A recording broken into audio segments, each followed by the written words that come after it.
Shaozu Daitu? Hold on, when you get. What does it mean? Shaozu Daitu means do the work. And there's a Chinese anecdote that goes along with the do the work story that Coach D may tell you sometime. It's obviously his saying, but do the work. Pretty good. You guys are doing the work right now on the defensive end. I mean, what have you seen from these guys through this part of the season that maybe has surprised you, or maybe some things that you thought, yeah, we had this coming in?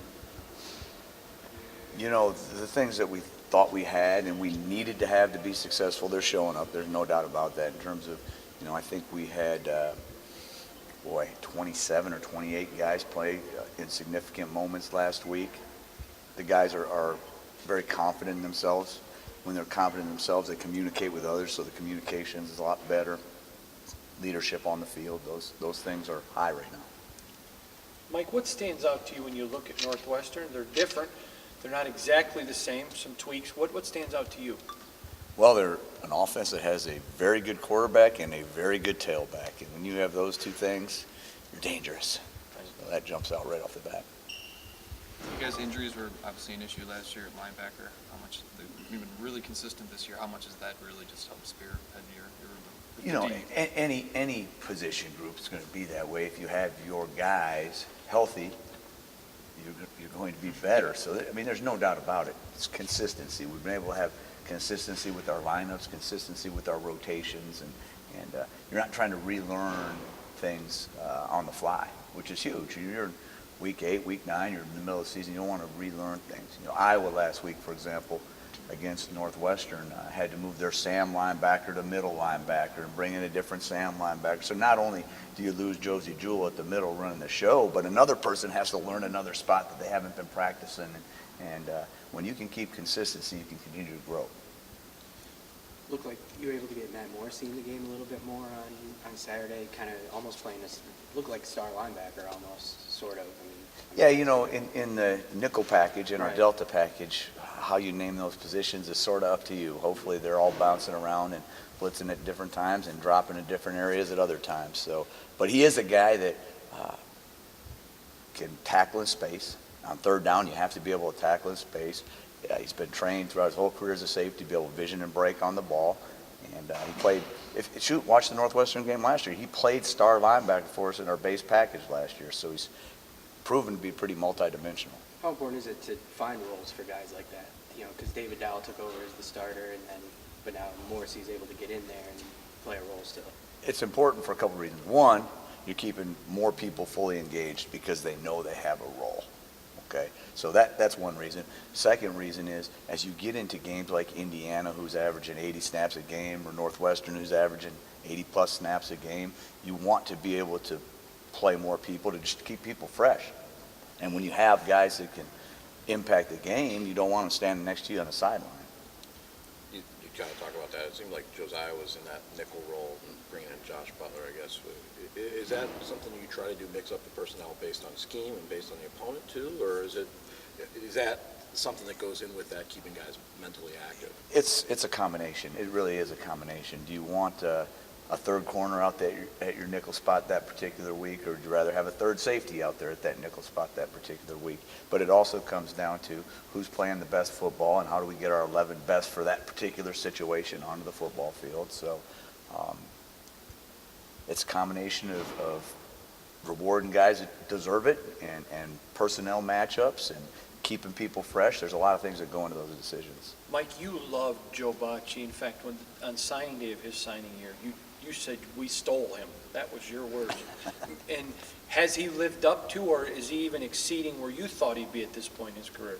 I wouldn't have guessed right now he'd have 2 Big Ten Player of the Week honors. I mean, it's hard to guess that about anybody, but certainly we did. We loved him from the get-go. We thought he was a Spartan, tough kind of kid. He had good football instincts, but fit our mold in terms of he's tough, he's going to smack you, when in doubt, run through the wall.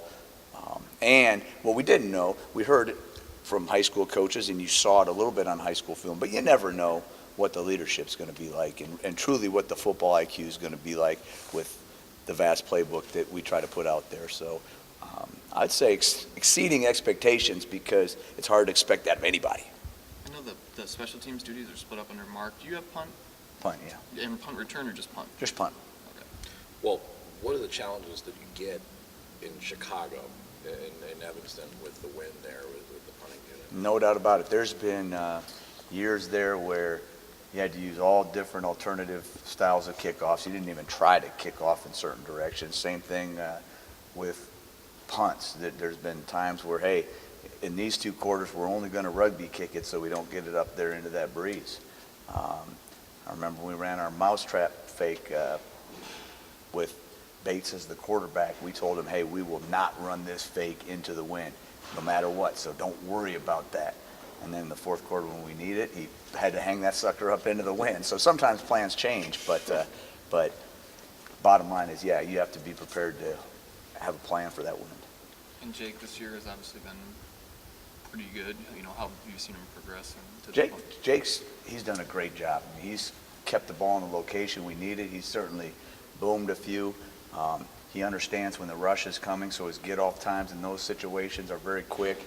If there's one thing, we just keep the ball out of the end zone. Too many dang touchbacks on the punt unit. So that's a point of emphasis, but he's doing a good job. How much of that is his fault, though, and kind of the coverage? Mark kind of mentioned that on Tuesday, that Jake's done a really good job placing the ball. Sometimes the coverage doesn't get there. So when I'm talking to the gunners, it's their job to keep the ball out of the end zone. If the ball lands in play, it shouldn't end up in the end zone.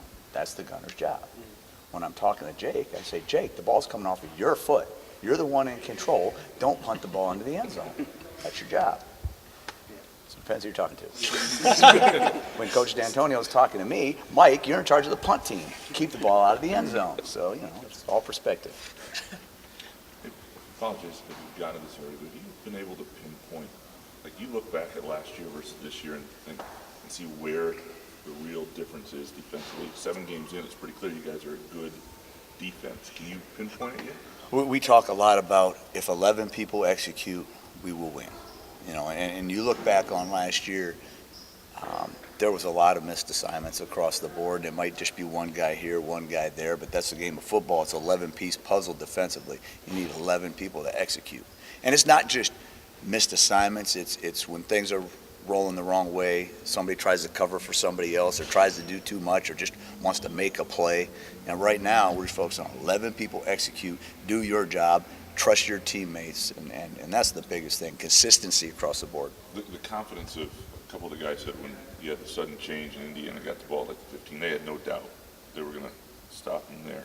I mean, that's a confidence, breeding confidence week after week sort of deal. No, that's exactly right. And sometimes I think you guys get bored when I talk about it's about the confidence and believing in each other and as things snowball, the swag sort of rises. But that truly is the case. I mean, football is a game of momentum and it's a game of believing in each other and 11 people doing their job. So that's what we're trying to do right now. Are you surprised with as much turnover as you've had that this defense has come along as quickly as it did or has?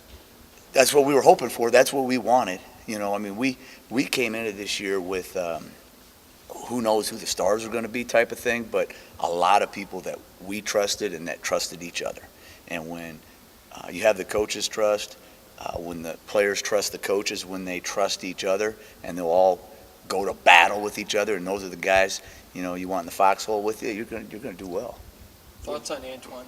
Just how you think he's developing? Really well. I mean, I'm excited about him. He really tackles well. He really bends his knees in space.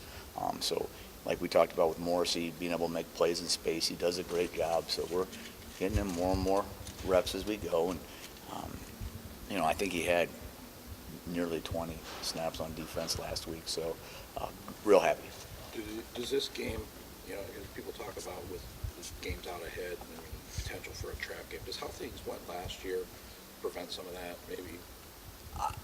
I have a hard time seeing anybody think that any game in the Big Ten Conference is one that you're going to look past. Certainly not Northwestern. I mean, Northwestern's a good football team. They're really a good football team. But every single game we're in goes down to the bitter end. How could you not be locked in and focused and ready to play? So I think our guys know every game's going to be 60 minutes, and let's go. All right, Thanks, All Mike. right, absolutely, guys.